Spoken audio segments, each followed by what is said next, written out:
આપણી જગ્યાએથી દુનિયાને જોઈએ છે એટલે આવું લાગે. ભગવાનની જગ્યાએ બેસીને જોશો ને તેમ લાગે કે બધું બરાબર જ ચાલી રહ્યું છે. કોઈની રચનાને ન્યાય આપતા પહેલા રચયિતાના સ્થાન પર બેસવું પડે અને પછી એની રચનાને જુઓ તો જ એની રચનાને પૂરો ન્યાય આપી શકાય. આપણી જગ્યાએ બેઠા બેઠા તો આપણને આપણા ઘરના લોકો ખોટા લાગે છે. આને સુધારવાની જરૂર છે, આને આનો સ્વભાવ બદલવાની જરૂર, આને આનું કામ બદલવાની જરૂર છે, અને આપણને લાગે બધાને સુધારી દો. પણ બધાને સુધારવામાં પોતાને સુધારવાનું જ ભૂલી જઈએ છીએ. ભાગવતનો પ્રયાસ છે આપણે આપણા જાત ઉપર કામ કરવાનું છે. ચિદરૂપ પરમાત્મા છે અને આનંદરૂપ પરમાત્મા છે. ત્રણ આનંદ શાસ્ત્રોએ કહ્યા.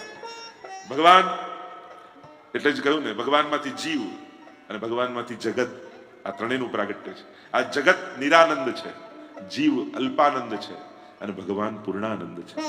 પૂર્ણાનંદો હરિસ્તસ્માત કૃષ્ણ એવ ગતિર્મમ. મહાપ્રભુજી એટલે જ કહ્યું ને કૃષ્ણાશ્રયમાં, પ્રાકૃતઃ સકલા દેવા ગણિતાનંદ કમૃહત પૂર્ણાનંદો હરિસ્તસ્માત કૃષ્ણ એવ ગતિર્મમ.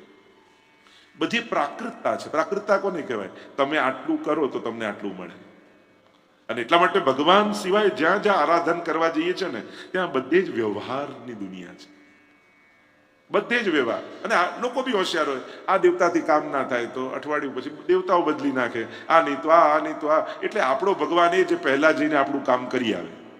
આપણે તો ભગવાનની વ્યાખ્યા પણ એટલી.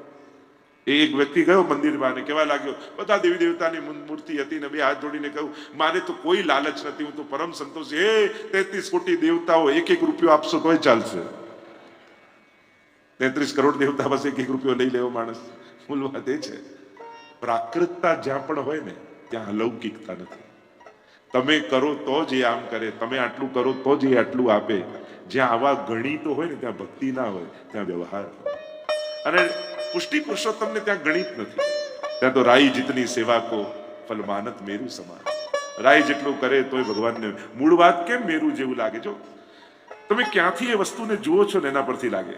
જેમ કોઈ એક ફૂલ હોય, કોઈ બી એક ફૂલ તોડું, જેમ આ ફૂલ છે, હું આમ જોઉં તો મને નાનું લાગે, એને આમ જોઉં તો એટલે કેટલું મોટું છે, બધું ઢંકાઈ ગયું. કેટલા કઈ જગ્યાએ ઉભા રહીને તમે જુઓ છો ને એના પરથી. ઠાકોરજી આપણી નાની સેવાને પણ આમ જુએ છે, એટલે નજીકથી. એટલે રાઈ જેટલું પણ મેરુ પર્વત જેવું લાગે છે. પ્રભુ બહુ નિકટતાથી આપણને સ્વીકારે છે. આપણે પ્રભુ પાસે બહુ દૂરી રાખીએ છીએ, એટલે ભગવાનનું બધું નાનું જ લાગે આપણને. પણ પ્રભુ દરેક વસ્તુની મહત્તા, કારણ કે જેમ એવું જ્યારે વિશ્વ યુદ્ધના ઇતિહાસમાં એવા બધા પ્રસંગો આવે છે કે પેલું જ્યારે બીજા દેશ પર ચઢાઈ કરે સૈનિકો જાય છે અને એક પેલી સ્ત્રી એનો પતિ ગુજરી ગયેલો છે યુદ્ધમાં, અને છેલ્લે જતા જતા એક ફૂલ આપીને ગયેલો છે. અને પેલા સૈનિકો ફૂલ જુટાવવાની કોશિશ, એને ખૂબ મારે છે, લોહી લુહાણ કરે, ફૂલ આપતી નથી, મારા પતિની છેલ્લી નિશાની. આજુબાજુ વાળા એને કહે છે કે અરે આ ફૂલની શું કિંમત, બીજું ફૂલ લઈ લેજે. પણ એ તો એ પત્ની જ જાણી શકે કે જે એના પતિને આટલો પ્રેમ કરતી હોય ને એની અંતિમ નિશાની હોય. હવે તમે એની વેલ્યુ કાઢો, તમે એની કિંમત કાઢી શકો, પ્રાઇઝ ના હોય, એની વેલ્યુ નક્કી જ ના થાય. એમ ભગવાનનું આપેલું જ્યારે તમે માનો છો ને પછી એમાં કોઈ પ્રાઇસ ટેગ ના જોવાના હોય. એટલે કણિકા પ્રસાદ ઠાકોર શ્રીનાથજીનો મળે તો કેટલો મહિમા છે.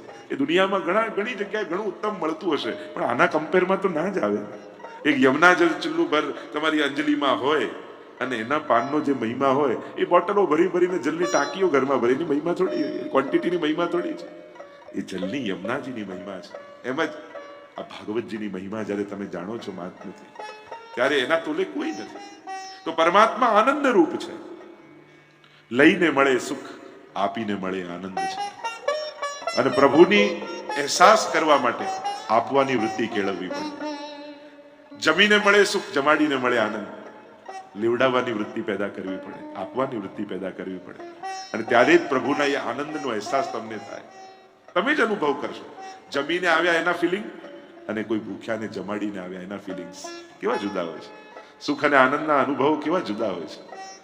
એક ભલે પોતાના માટે નહોતું બચ્યું, છતાંય લેવડાવતા લેવડાવતા આંખમાં જળજળી આવી ગયા. આજે તો ખરેખર આનંદ આવી ગયો. અરે તારા માટે તો કાંઈ નહોતું બચ્યું, તું તો ભૂખ્યો રહ્યો. અરે ભલે ને ભૂખ્યો રહ્યો, એને જમતા જોઈને મને ઓળકાર એમને આવી ગયો.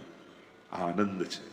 અને જ્યારે આ આનંદને અનુભવ કરવા લાગો ને પછી લઈ લઉં, કરી લઉં, ભરી લઉં, ના પછી એ નથી, પછી તો આપું, લેવડાવું, કરાવડાવું. હું તો હાથ લગાવું. આપણે ત્યાં તો જરૂર નથી બધા પોતાના, બીજા બધા પાછળ લઈને હાથ લગાવે. પુષ્ટિ માર્ગનો તો આ જ વિવેક છે. અને હાથ લગાવો તો એટલું જ ફળ સેવાનું આપણે ત્યાં છે. આપણે ત્યાં મહિમા કયો છે, આનંદ રૂપ પ્રભુ છે. અને એટલે જ આનંદ ક્યાં છે તો કહું કૃષ્ણ આનંદ રૂપ છે. એટલે જ પ્રભુ પાસે સુખ માંગવાનું નથી, પ્રભુને જ સુખ માનવાનું છે. જેનો સુખ ભગવાન બની જાય ને એનું સુખ ક્યારે છીનવાતું નથી. નાશવંત વસ્તુ સુખના કારણ છે તો સુખ એક દિવસ જશે. શાશ્વત ઈશ્વર જ્યારે સુખ બની ગયો પછી તમારું સુખ કોઈ તમારી પાસે લઈ નહીં શકે. કારણ કે શાશ્વત જ સુખ છે તમારું. એને નાશ કરવાનો, એને લઈ જવાનો, એનાથી દૂર જવાનો, એને કોઈ લઈ એનું કોઈ કારણ જ નથી. કારણ કે એ સદા છે, સર્વદા છે, સર્વત્ર છે. એ આનંદ રૂપ છે. એ તમારું સુખ થઈ ગયું. તો એવા શ્રી કૃષ્ણ રૂપ સચ્ચિદાનંદ રૂપ વિશ્વની ઉત્પત્તિ સ્થિતિ ને લય કરે છે.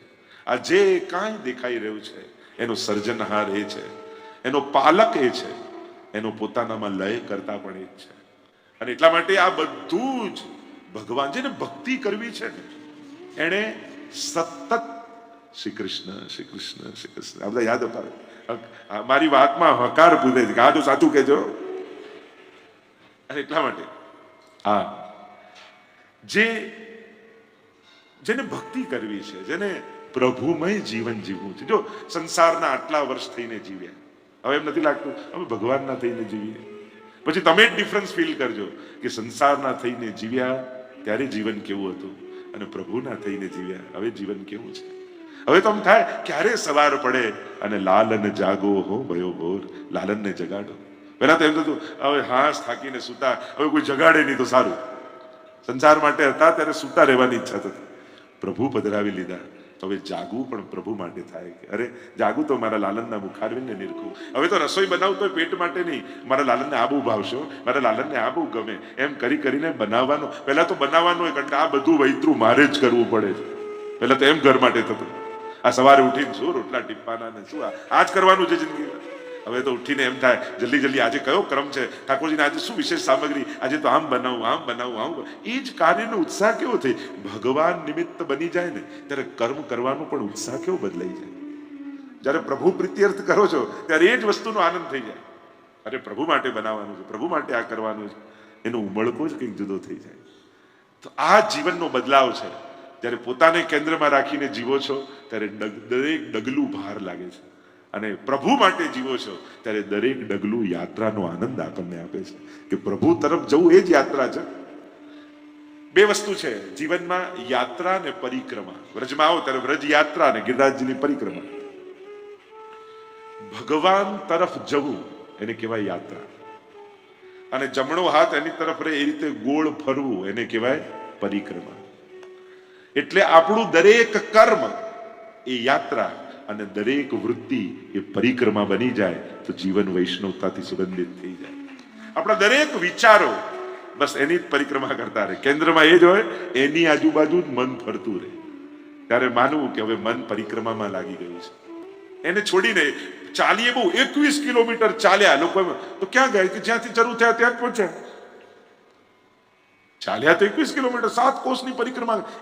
એક કોષ એટલે 3 કિલોમીટર એમ કહેવાય. 7 કોષની પરિક્રમા એટલે 21 કિલોમીટર કહીએ એમ ગણતરી આપણે ત્યાં છે. ચાલ્યા આટલું, પહોંચ્યા ક્યાં? જ્યાંથી શરૂ થયા ત્યાં. બસ ભક્તની દોડ એ જ છે, ભગવાનથી શરૂ થાય અને પ્રભુમાં જ વિરામ પામે. એટલે મનની ચંચળતા છે ને, મન એક જગ્યાએ ના બેસે. ચંચળતા જ એનું હેલ્ધીપણું છે. લોકો કે સ્થિર સ્થિર સ્થિર, એને બિચારાને બીમાર પાડી દેશો. એ સ્થિર ના રહે. એ તો યોગીઓનું સ્થિર રહે, યા પછી ડિપ્રેશન વાળાનું સ્થિર હોય, તેને કોઈ ઈચ્છા જ ના. હેલ્ધી મન તો ચંચળ જ હોય, એને તો ફરવું જ ગમે. બસ પરિક્રમામાં લગાવી દો એ મન અને કર્મોને યાત્રા બનાવી લો. દરેક ડગલું એના માટે એના માટે એના માટે. આજ આપણે વ્રજમાં આવીને શીખવાનું છે.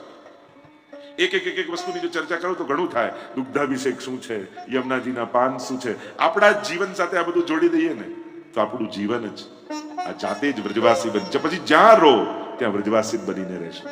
જો જીવનના મહામંત્રો મળી જશે તો આ બધી ચર્ચાઓ આગળ રોજ બરોજ. વ્રજ ભાગવત મહોત્સવ છે એટલે ભાગવતની દરેક ઘટનાઓ સાથે વ્રજ જોડાયેલું રહેશે. એમ તો જોડાયેલું જ છે પણ છતાંય દરેક પ્રસંગોને આપણે એ રીતે જોતા જઈશું.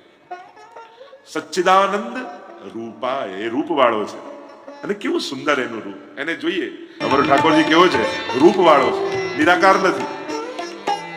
આંખ બંધ કરીને એને વિચારવો પડે એવો નથી. અહીંયા તો લોચન ભરી ભરી ભીજે જી, આંખોથી એને પીવાય એવો છે, અને એમ પણ રસપાન જ છે. ખાલી દર્શન એ તો આંખનો વિષય, ખાલી શ્રવણ એ તો કાનનો વિષય. કથા કેવલ સાંભળવા માટે નથી, એ તો પીવા માટે છે. રોમ રોમથી એનું પાન થાય. શ્રવણ તો માધ્યમ હોઈ શકે, આંખો માધ્યમ હોઈ શકે, પણ એના રૂપ માધુરીનું રૂપ, એટલે રૂપ માધુરી તે લોચન ભરી. છઠ્ઠાખ્યાનમાં આપણે ગાઈએ છીએ ને, એ ઠાકોરજીનું રૂપ કેવું છે? પ્રભુની કમળ પત્ર સી આંખડી તે જોઈ જોઈ ટાળ્યો ધક્કો. ભગવાનીઓ એમ કહે કે પ્રભુ આપના મુખ કમળના દર્શન કરતા હોઈએ ત્યારે અમારી આંખો નથી રહેતી, ભ્રમર બની જાય છે. અને એક ભ્રમર જેમ કમળમાં બેસી એના રસનું પાન કરતો હોય, એમ જાણે લોચન લાલચી હોય, લાલચી બની જાય લોચન આપના રૂપ માધુરીના પાન કરવા માટે. એક પાપણ પણ બંધ થાય એમ લાગે જાણે બ્રહ્માજી જડ છે, યુગ જેવો સમય વીતી ગયો એવો ભાવ થાય, એવો તાપ અમને થાય છે. એવી લાલસા ભગવત દર્શનની જાગી જાય તો દર્શન જ ઉદ્ધારનું કારણ બની જાય. આપણી તો કોઈ એક ઇન્દ્રિય પણ ભગવાનમાં લાગી જાય ને તો એ પણ ઉદ્ધારનું કારણ બની જાય. રૂપાય એવા સુંદર રૂપવાળા. વાર્તા સાહિત્યમાં તો કેવા કેવા વ્રજનાથ પ્રસંગો આવે છે ને. રસકાનજીની વાર્તા આવે. રસકાનજી એક વાર ચિત્ર જોયું શ્રીનાથજીનું, શ્રીનાથજી મય થઈ ગયા. આગ્રાની ગણિકા અને એને કૃષ્ણદાસ અધિકારી લઈને આવ્યા. મેરો મન ગિરધર છબી પર અટક્યો, અને જ્યાં પ્રભુના મુખ માધુરીના દર્શન કર્યા ત્યાં જ એના પ્રાણ છૂટી ગયા, પ્રભુને પ્રાપ્ત થઈ ગઈ. એવા પ્રભુ, એવા અમારા શ્રીનાથજી બાબા રૂપાય રૂપવાળા છે. એટલે કે આપણે તો ઠાકોરજીને શબ્દ, સ્પર્શ, રૂપ, રસ અને ગંધ આ પાંચે દ્વારા અનુભવવા છે. આ પાંચે દ્વારા પુષ્ટિ ભક્તિ, કૃષ્ણ ભક્તિમાં આ પાંચે દ્વારા એનો અનુભવ છે. અન્ય નિરાકાર ઉપાસનાઓમાં જ્યારે આકાર નથી તો આંખ બંધ કરીને અંધારું કરવામાં. જો અંધારામાં આપણને કેમ દેખાય? કારણ કે આકાર ન દેખાય. આકાર ન દેખાય એટલે કઈ ના દેખાય, એટલા માટે. પણ જો દુનિયામાં જોવા જાવ ને, એક ઉલટો લોજિક જો વિચાર કરો, ભગવાને આંખ આપી એનો અર્થ એ થાય કે દુનિયામાં દેખાય એવું કંઈક હશે. કારણ કે કોઈ પણ વસ્તુ નકામી નથી, કાંઈક કોઈક વસ્તુ માટે ભગવાન, કે ભગવાને કાન આપ્યા એટલે કે સંભળાય એવું દુનિયામાં કંઈક છે, તો જ આ મશીન ફિટ કર્યું ને ભગવાને. નહીં તો આ મશીનરીની જરૂર જ શું હતી? સ્વાદ હોય એવી કોઈ વસ્તુ હશે એટલે તો જીભ છે, નહીં તો સ્વાદ રાખવાની જરૂર શું હતી? નકામી વસ્તુ ભગવાન કોઈ આપતા નથી. ઘણી વાર કે કાન કેમ આપ્યા? તો કે ચશ્મા બરાબર ભરાવી શકાય ને એટલા માટે. તો એવું તો છે જ નહીં, દરેકનો કંઈક ઉપયોગ છે. સ્મેલ છે એટલે તો નાસિકા આપે, નહીં તો આ મશીનની જરૂર જ નથી. દુનિયામાં કંઈક એવું ભગવાને બનાવ્યું છે કે જેની સ્મેલ છે, જેને તમે સ્મેલ દ્વારા અનુભવ કરી શકો, એવું ભગવાનને સર્જજો. આપણું સર્જન આ બધાનો અનુભવ કરી શકે એવા પ્રકારની મશીનરી ભગવાને આપણામાં બનાવી. નહીં તો આવું દુનિયામાં બનાવ્યું ના હોત તો ભગવાને આવું બનાવવાની જરૂર જ નહોતી. એટલે આંખ પણ જોઈ શકે છે, એનો અર્થ ભગવાન એવું બનાવ્યું છે કે જેને જોવાય. હું તો ઘણી વાર એમ કહું ને, આંખની સફળતા અને આંખની સાર્થકતા. દૂરનું ચોખ્ખું જોઈ લે તો આંખો સફળ, પણ આંખેથી ભગવાન દેખાઈ જાય તો આંખ સાર્થક કહેવાય. પ્રભુ જોઈ લઈએ તો આંખની સાર્થકતા થઈ. આંખ હોવું સફળ થઈ ગયું. એક છે આંખની સફળતા, અને એક આંખ થકી આંખની સફળતા, આંખ હોવાની સફળતા. કાન સ્પષ્ટ સાંભળે તો કાનની સફળતા, પણ આ કર્ણથી ભગવાનની કથા સાંભળી જીવન મરણના ચક્કરથી છૂટી જઈએ તો આ કાનની સાર્થકતા છે. જીભ બોલે ચોખ્ખું ને સ્પષ્ટ સારું બોલે એ સફળતા, પણ આ જીવવાથી ભગવત નામ એવું નીકળે કે ભગવાન દોડતા આવી જાય તો આ જીવવાની સાર્થકતા છે. એટલે કે ભાગવતની યાત્રા સફળતાથી સાર્થકતા સુધી. ક્યાંક માનવ તરીકે, વ્યક્તિ તરીકે સફળ થયા, પણ વૈષ્ણવ બનીને ન જીવ્યા તો એ વ્યક્તિત્વ સાર્થક ન થયું. એટલે આપણી યાત્રા જેમ કહેતો હોઉં કે જન્મ વ્યક્તિ તરીકે, જીવન વૈષ્ણવ તરીકે અને ગતિ વ્રજભક્ત તરીકે થાય તો જ જીવનની સાર્થકતા થઈ ગઈ. વ્યક્તિ બનીને જન્મવું, માનવ દેહ દુર્લભ છે, માનવ તરીકે જન્મ મળે કેટલી મોટી વાત. વૈષ્ણવ બનીને જીવી જઈએ તો આ જીવનની સફળતા, અને વ્રજભક્ત બનીને જઈએ તો એ જીવનની સાર્થકતા છે. આપણે ત્યાં તો વાર્તા સાહિત્યમાં પણ તમે જુઓ તો જયારે સુરદાસજી કે કુંભનદાસજી જતા હોય ભગવત લીલામાં, અને ગુસાઈજી પૂછે, कुंभनदास चित्त की वृत्ति कहाँ है? सूरदास चित्त की वृत्ति कहाँ है? राधे बैठी तिलक सवार, खंजन नयन रूप रस माते, युगल स्वरूप की वह अलौकिक लीला में भक्तों के चित्त एक व्रज भक्त बनकर लगे रहते हैं। પ્રભુને એ જ કહેજો કે છેલ્લી ઘડીએ હું કોઈ વ્યક્તિ બનીને ન જાઉં, મને સંસાર યાદ ના આવે, મને પ્રભુનું સ્મરણ થાય એવી કૃપા કરજો. તો વિશ્વની ઉત્પત્તિ સ્થિતિને લય કરનારો પરમાત્મા, કહ્યું એનો સ્વભાવ કેવો, તો કહ્યું ત્રિવિધ દુઃખોનો નાશ કરનારો પરમાત્મા, ત્રિવિધ દુઃખોનું આત્યંતિક નાશ કરનારો પરમાત્મા છે. વિશ્વની ઉત્પત્તિ સ્થિતિ લય તો એ કરે છે, તાપત્રય વિનાશાય, ત્રિવિધ તાપોનો નાશ પણ એ કરે છે. આધિ ભૌતિક, આધ્યાત્મિક અને આધિ દૈવિક 3 પ્રકારના દુઃખો છે. દુઃખ ક્યાંથી આવે છે તો કે પાપથી. જીવનમાં જો પાપ નથી તો દુઃખ નથી. દુઃખનું મૂળ પાપ છે અને ભગવાન પાપનો જ નાશ કરી નાખે એટલે દુઃખ આવવાની સંભાવનાઓ સમાપ્ત થઈ જાય. અહમ ત્વા સર્વ પાપેભ્યો મોક્ષયિષ્યામિ માસ છે, તારા બધા પાપો જ મુક્ત કરી દઈશ, દુઃખને તો મૂળિયા સાથે ઉખાડી નાખીશ. એટલે 3 પ્રકારના દુઃખો મહાપ્રભુજીએ પણ કહ્યું ને, ત્રિદુઃખ સહનમ ધૈર્યમ મામૃતે સર્વત સદા તક્રવત દેહવત ભાવ્યમ જડવત ગોપ ભાર્યાવત. 3 પ્રકારના દુઃખો સહન કરવા. એ દેહ સંબંધી દુઃખો હોય, ઇન્દ્રિય સંબંધી દુઃખો હોય કે આત્મા સંબંધી દુઃખો. આ 3 પ્રકારના દુઃખ કયા છે? સાધારણ રૂપે આદિવ્યાધિ ઉપાધિ કહી તો ઠીક વાત છે, પણ આ 3 પ્રકારના દુઃખો કયા? દેહ સંબંધી દુઃખો. શરીર છે, શરીર તો રોગોનું ઘર છે, કોઈ ને કોઈ પ્રકારના રોગો તો લાગેલા જ રહેવાના, એમાં કઈ આશ્ચર્યની વાત નથી. એમાં કોઈ ભગવાન રોગ આપતા નથી. શરીર છે તો આ બધું રહેવાનું જ સહજ છે. અને ઘણીવાર ડોક્ટરો કે દુખે છે ને સારું, હજી જીવે છે, દુખતું બંધ થઈ જાય તો વધારે ખરાબ. ચેક કરે ને, દુખે છે, આ બહુ દુખે, બહુ સારું. તો કે આમાં શું સારું? દુખે છે તો જીવે છે. દુખાવો બંધ થઈ જાય, પેલામાં સીધી લીટી થઈ જાય તો પછી સીધો જ થઈ જાય ને. ઝિગઝેગ છે એ જ સાબિત કરે છે કે જીવી રહ્યો છે. તો ક્યાંક જીવન પોતાનો અનુભવ કરાવતો જ હોય છે. આધિ ભૌતિક, આધ્યાત્મિક દુઃખો, ઇન્દ્રિયો સંબંધી, પ્રારબ્ધ સંબંધી દુઃખો હોય. ઘણા દુઃખો નસીબથી આવતા હોય અને નસીબમાં દુઃખ લખેલું હોય એને ટાળવું બહુ અઘરું છે. કાંઈ તમે ન કર્યું હોય છતાંય દુઃખો સામે આવીને ઉભા રહે. ઘણીવાર પ્રારબ્ધના પણ દુઃખો હોય છે, કારણ કે કર્મો ભાગ્ય બને ને ભાગ્યો દુઃખ લઈને આવે. તો તક્રવત મહાપ્રભુજીનો ઉપાય બતાવે છે. દેહના દુઃખો હોય એને તક્રવત, છાસની જેમ માનો. વિવેક દર્યાશય નામનો ગ્રંથ છે, એમાં મહાપ્રભુજી ઉપાય બતાવે. તક્રવત દેવત ભાવ્યમ. તક્રવત એટલે જેમ છાસમાંથી બધું માખણ નીકળી ગયું હોય, કોઈ સાર ન રહ્યો હોય તો કે આ તો છાસ છે, ખાટી છાસ કહા રુચિ માને સુર કવૈયા ગીકો. હવે આ છાસ શું પીવાની? નિસ્સાર માને છાસ. એમ સંસાર અને દેહ આવા છાસ જેવા નિસ્સાર છે. એની કોઈ કિંમત નથી રહેતી. એની કિંમત એ જ છે કે તમે એનો સદુપયોગ કરીને જન્મ મરણના ચક્કરથી મુક્ત થઈ જાઓ, યા સત્કર્મ કરીને પુણ્ય બાંધી લો, એટલે એનો ઉપયોગ કરી શકો છો. બાકીમાં કઈ સાર નથી, એ તો નાશવંત જ છે. જવાનું જ છે. અહીંયા જેટલા બેઠા છો એક દિવસ જવાનું છે, નિશ્ચિત છે. તમે આનો ઉપયોગ કરીને શું કરી ગયા, બસ એ તમારી ભેગું આવવાનું છે. તક્રવત દેવત ભાવ્યમ જડવત ગોપ ભાર્યાવત. જડ ભરતની કથા આવે ને એમ ભાગ્યના દુઃખો જડ ભરતની જેમ સહી લેવા. ક્યાંક મારા કોઈ એવા કર્મો હશે જે આ દુઃખો સામે આવી રહ્યા છે. ઉપાય મળી જાય દુઃખ દૂર કરવાનો, પ્રતિકારો યદચ્છાત સિદ્ધશ્ચેનાગ્રહી ભવે.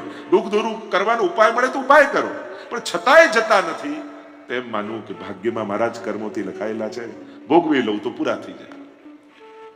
જડવત ગોપ ભાર્યાવત. આવા અનેક પ્રકારના પ્રસંગો બતાવ્યા. તો ત્રિવિધ તાપોને હરનારા પરમાત્મા છે. તે પરમાત્મા છે કોણ? તો કહ્યું શ્રી કૃષ્ણાય વયમ નમઃ. એવા શ્રી કૃષ્ણને અમે વંદન કરીએ છીએ.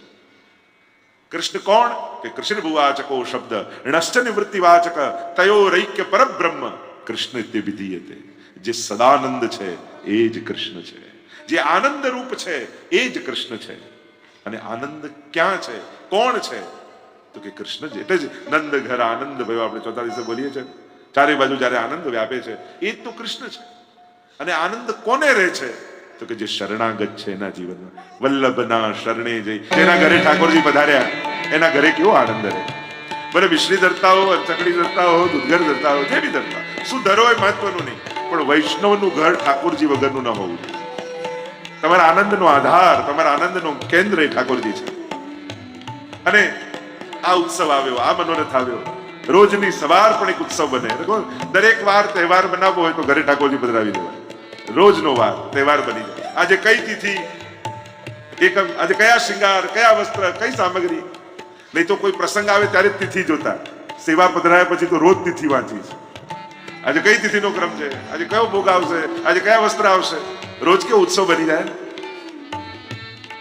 આ ઉત્સવ મહાપ્રભુજી કેવી કૃપા કરી. વ્રજમાં આ બધી થયેલી લીલા પુષ્ટાવીને ઘરે પધરાવ્યા, તમારું ઘર જ બનાવી, ઘરને વ્રજ બનાવી અને ઘરે ઘરે આ બધી લીલાઓ પ્રગટાવી દીધી. હું તો કહું કે સારસ્વત કલ્પમાં નંદ ઘેર આનંદ થયો હતો. કલયુગમાં તો ઘેર ઘેર આનંદ છે, ઘરે ઘરે ઠાકોરજી બિરાજે છે. અને કમથી કમ અમારી સાથે જેટલા જોડાયેલા છે, લગભગ કોઈ એવું ઘર નહીં હોય જ્યાં ઠાકોરજી ન બિરાજતા. સદા એમના ઘરે પ્રભુનો એ આનંદ, કિલ્લોલ, ઉત્સવ બધાના ઘરે ચાલતો. અને ઘણા એવા છે કે પુષ્ટિ માર્ગ શું ને ઠાકોરજી શું કાંઈ ખબર નહોતી, પણ જ્યાં જોડાયા અને હવે એવો આનંદ કરે છે. ગામના લોકો ચિંતા કરે કે આ તો કાંઈ નહોતી કરતી, અમારા કરતા આગળ નીકળી ગઈ. ગામના લોકોને ચિંતા થાય કે આ ક્યાંથી કરતા થઈ. કૃપા થાય, અર્થ સકળ તેનો સીધો, લીલા માહે તાણીને લીધો. ઠાકોરજી ઢીલ છોડતા હોય ને, આમ લાગે આ દૂર છે, દૂર છે, દૂર છે. અરે દૂર ભલે છે, ડોરી ઠાકોરજીના હાથમાં જ છે. જ્યાં સાંજ પડે કેવો પતંગ ખેંચીને પાછો ધાબે આવી જાય, એમ ક્યારે તમારી ડોર ઠાકોરજી ખેંચશે ને કે તમને કલ્પના નહીં થાય કે આટલા સમયમાં ક્યાં પહોંચી ગયા. આ પ્રભુની કૃપા છે. તો એવા ઠાકોરજી શ્રી કૃષ્ણાય વયમ નુમઃ નમન કરીએ છીએ. મન પ્રભુને ધરી દેવું, ન મન વગરના થઈ જવું, એ જ નમન છે. કે આ પ્રભુ જ્યારે પણ દંડવત કરો ને, નમન કરો, ત્યારે આ મન તને હું આપું છું. અને મન તારું થયું તો હવે બધું જ તારા પ્રત્યે જ બધી ઈચ્છાઓ ને કામનાઓ. આગળના શ્લોકમાં સુખદેવજીને વંદન કર્યા અને વ્યાસજી સુખદેવજીને વંદન કરતા. એટલે ભક્તિ માર્ગમાં ચાલતા હો ને ત્યારે ઉંમરમાં કોણ કેટલો છે ચકાસવા ન જતા, એનો ભાવ કેટલો મોટો છે એ વંદનીય છે. જેના હૃદયમાં પ્રભુ માટેનો ભાવ છે ને બધા જ વંદનીય છે. ઘણા હરિમાં ન માનતા હોય, પ્રભુમાં ન માનતા હોય, પણ પ્રભુને માનતા હોય ને એનામાં બહુ માનતા હોય. તો કદાચ પ્રભુ પર વિશ્વાસ તમને દેખાતા નથી એટલે આવતો નથી, પણ પ્રભુને માનનારો તો દેખાય છે ને, એના ચરણ પકડી લેશો તોય તરી જશો. પ્રભુમાં જે માને છે, જેની શ્રદ્ધા બહુ હોય ને, એના પર આપણે બહુ વિશ્વાસ રાખો. જો આપણને ભગવાન પર બહુ વિશ્વાસ ના આવતો, પણ જેને ઠાકોરજીમાં બહુ જ વિશ્વાસ હોય ને, એના વચન પર વિશ્વાસ રાખશો ને તોય તમારા બધા કામ પૂરા થઈ જશે. એટલે મને આટલો વિશ્વાસ નથી, પણ આને ઠાકોરજીમાં બહુ વિશ્વાસ. ઠાકોરજી છે ને બધું થઈ જશે, પ્રભુ છે ને બધું થઈ જશે. મહાપ્રભુજી એક બહુ જ મોટો સૂત્ર સોડસ ગ્રંથમાં આપ્યો છે, બધાએ લખી રાખવા જેવું છે. અને એ છે અવિશ્વાસો ન કર્તવ્યમ સર્વથા બાધકસ્તુ સહ. ક્યારે પણ ગમે તેવા સંજોગ આવી જાય, પ્રભુમાં અવિશ્વાસ નહીં કરવો. કારણ પ્રભુ ક્યારે તમારું અહિત કરનારો નથી, એના પર વિશ્વાસ રાખો. મનાઈ કર, નિષેધ કહ્યું છે, અવિશ્વાસો ન કરવો. અને ઉદાહરણ આપ્યું, બ્રહ્માસ્ત્ર ચાતકો. બ્રહ્માસ્ત્રમાં ઇન્દ્રજીતે બાંધ્યા લક્ષ્મણજીને, પણ બ્રહ્માસ્ત્ર સૂતરની દોરીનું હતું. એટલે બધાને શંકા ગઈ કે આ સૂતરની દોરીથી બંધાશે કઈ રીતે. લાવો, બધી સિપાહીઓ પાસેથી બધા સાંકળો મંગાવીને બધું મંગાવીને પછી બાંધવા ગયા, તો બ્રહ્માસ્ત્ર પર અવિશ્વાસ આવ્યો તો ત્યાં નાશ થઈ ગયો. ચાતક પક્ષીને કેવો વિશ્વાસ હોય છે. ચાતક પક્ષી સ્વાતિ નક્ષત્રના જળબિંદુનું જ ગ્રહણ કરે અને આખું વર્ષ તરસ્યું રહે અને પ્રતીક્ષા કરતું રહે. એ બિંદુ પડશે અને ભગવાન એ બિંદુ પાડે છે અને એક બિંદુમાં આખા વર્ષની એની પ્યાસ બુઝાઈ જાય છે. ચાતક પક્ષીને એમ થયું કે અમે લોકોએ તો આ બધું જાળવી રાખ્યું, પણ અમારા બાળકો અમારી ટેક જાળવશે કે નહીં, કે સ્વાતિ બિંદુ જ પીવું એવી ટેક એ લોકો રાખશે કે નહીં. એટલે લાવ પૂછું. પોતાના બચ્ચાને બોલાવ્યું ચાતક પક્ષીને, કહ્યું કે બેટા, આપણે ચાતક પક્ષીઓ છીએ, સ્વાતિ નક્ષત્રમાં જે બિંદુ પડે એ જ જલ ગ્રહણ કરવાનું, બીજું એકે જળ આપણાથી ન પીવાય. ત્યારે બચ્ચાએ કહ્યું કે તમે કહ્યું તો મને ખબર પડી કે સ્વાતિ બિંદુ સિવાય બીજું કોઈ જલ પણ હોય છે. હું તો જલ કેવલ સ્વાતિ નક્ષત્રના બિંદુને જ માનતો હતો, બીજું દુનિયામાં જળ છે એ મને તો આજે ખબર પડી. ત્યારે થયું અમારા સંસ્કારો માટે આવતી પેઢી અમને ચિંતા નથી. જેવી ટેક અમારી છે એવી જ ટેક એની છે. શ્રદ્ધા તો ટેકથી ટકે છે. જેના જીવનમાં કોઈ ટેક જ ન હોય, કોઈ નિયમ જ ન હોય, એની શ્રદ્ધા એ બહુ ટકતી નથી. ટેક જોઈએ કે ના, મારો આ નિયમ, મારી આ પરંપરા, મારી આ પ્રણાલિકા, મારી આ વૈષ્ણવી, મારી આ ગૌરવ, મારા નિયમો. જેને પોતાના નિયમ ઉપર ગૌરવ હોય ને એના નિયમો ટકે. જેની ટેક ઉપર જેને ગૌરવ હોય, અમારી વૈષ્ણવતાની આ ટેક છે. વાર્તા સાહિત્યમાં તમે જુઓ કેવી ટેક વૈષ્ણવની, કેવી ટેક રાખતા, રાજાએ પરીક્ષા કરે, ધન આપે, આમ આપે આપે, એ ટેક ચૂકે નહીં. અને ત્યારે ઠાકોરજી એમની સાનુભાવ જતાવતા. અહીંયા સુખદેવજીને વંદન કરતા વ્યાસજી કહે, સુખદેવજી ઘર છોડીને જન્મતાની સાથે ભાગ્યા. એવી કથા કહેવાય ને કે જયારે પાર્વતીજી આવ્યા મહાદેવજી પાસે ને કહ્યું કે મારે ભગવત કથા સાંભળવી છે, 3 તાળી વગાડી, સ્થાન નિર્જન બન્યું, કથા કહેવાનો પ્રારંભ કર્યો. પણ જે વૃક્ષની નીચે બેઠા ત્યાં પોપટ ઈંડું આપ્યું હતું ને બચ્ચું બહાર આવીને કથા સાંભળ્યું. પાર્વતીજી સૂઈ ગયા અને મહાદેવજીને થયું કે અનધિકારીના હાથમાં કથા ન જતી રહે, ત્રિશૂલ લઈને દોડ્યા. ઉડતું ઉડતું ઉડતું વ્યાસ આશ્રમમાં, સામ્યપ્રાસ એ વ્યાસજીના આશ્રમનું નામ છે. અને ત્યાં બચ્ચું પ્રવેશ કરે, વ્યાસ પત્ની બગાસું ખાધું અને ભીતર પ્રવેશ કરી ગયું. અને થયું કે ગયું તો ઠેકાણે છે. વ્યાસ પત્નીનું તેજ બદલાયું. વ્યાસજી વિનંતી કરે છે કે આપ કોણ છો, બહાર પધારો. કહ્યું અંદરથી અવાજ એક જ આવે કે બહાર એક જ શરતે આવું, જો ભગવાનની માયા મને ન સતાવે તો જ બહાર આવું. ભગવાનને વિનંતી કરી, 16 વર્ષ સુધી ગર્ભમાં રહ્યા. પ્રભુએ કહ્યું કે વચન આપું છું સુખદેવજી, મારી માયા તમને ક્યારે નહીં સતાવે. અને એ જ સમયે સુખદેવજીનું પ્રાગટ્ય થયું અને ઘર છોડીને ભાગ્યા. યમ પ્રવ્રજંતમ વ્રજ ગતૌ. જ્યાં વ્રજ મંડળનું નામ પણ વ્રજ ગતૌ, જ્યાં વ્રજની ગતિ એ બાજુ જવાનું છે. ગતૌ ધાતુ એના પરથી વ્રજ બને. અહીંયા કહ્યું યમ પ્રવ્રજંતમ, પ્ર ઉપસર્ગ લગાડ્યો, સંન્યાસ લઈને નીકળ્યા. અને પિતા વ્યાસજી એની પાછળ પાછળ પુત્રેતિ તન્મય, પુત્ર પુત્ર પુત્ર કરતા. કારણ કે કોઈને વૈરાગ્ય જાગે પણ સંસારીઓને તો સદાય મોહ રહે છે. શ્રી કૃષ્ણ શ્રી કૃષ્ણ શ્રી કૃષ્ણ. જયારે અવાજ સંભળાય તો સ્મરણ કરી લે. તો ત્યારે સુખદેવજી ભાગી રહ્યા છે અને પુત્ર પુત્ર કરતા વ્યાસજી એમને રોકવાનો પ્રયાસ કરે. તો સુખદેવજી તો જવાબ ના આપે. વૃક્ષો આજુબાજુ હતા. એમણે હલી હલીને કહ્યું કે વ્યાસજી અમારી સામે જુઓ. આપણે ત્યાં તો વૃક્ષો વહી વનસ્પતયા, વનસ્પતયા વહી વૈષ્ણવ, એમ કહ્યું મહાપ્રભુજી કે વૈષ્ણવતા શીખવી હોય ને તો કદાચ પુસ્તકો ન હોય તો ઘરની આંગણ એક છોડ વાવજો. એ ઉગેલું વૃક્ષ જ તમને વૈષ્ણવતા શીખવી દેશે કે વૈષ્ણવતાના લક્ષણ કેવા હોય. કાટે તા પર ક્રોધ નહીં, सींचे ता नहीं स्नेह, और जो वापर पत्थर फेंके ताही को फल दे. આ વૃક્ષો પણ કેવા ધન્ય છે. એટલે રસખાનજી તો કહે છે, જો માનુષ હો તો વહી રસખાન, બસો બ્રજ ગોકુલ ગામ કે ગ્વાર. માણસ થાવ તો બ્રજવાસી થાવ, પશુ હોવ તો નંદ બાબાની ગૌશાળાની ગાય થાવ, પક્ષી બનવું તો યમુનાજીના તટ ઉપર વૃક્ષ પર માળો બાંધીને રહો. આવા સુંદર ભાવ આપણે ત્યાં ગયા. અહીંયા વૃક્ષો ઉત્તર આપ્યું કે વ્યાસજી અમારી સામે જુઓ, તાડ તડકો વરસાદ બધું સહન કરીએ પણ અમારા ફળ અમે નથી ખાતા, સમાજને આપી દઈએ છીએ. એમ જ આપની તપશ્ચર્યાનું ફળ આ સુખદેવજી છે. મોહ ન રાખો, સમાજ કલ્યાણ માટે સમર્પિત કરી દો. અને કેટલા લોકોએ પોતાના બાળકોને સમાજના કલ્યાણમાં સમર્પ્યા ને ત્યારે દુનિયા આટલી સુંદર બની છે, સુરક્ષિત બની છે. જોવા જાઓ તો કેટલા લોકોના સમર્પણ હોય છે, સ્વજનોના. કેટલા લોકોએ આપેલા ભોગ થકી આ દુનિયા જીવવા લાયક કરી છે. ને તો કેવી થઈ જાય દુનિયા. દોડી રહ્યા છે, કેવા છે, સર્વભૂત હૃદય મુનિમાન તો કણ કણમાં જે ઈશ્વરને જુએ એવા સુખદેવજી છે.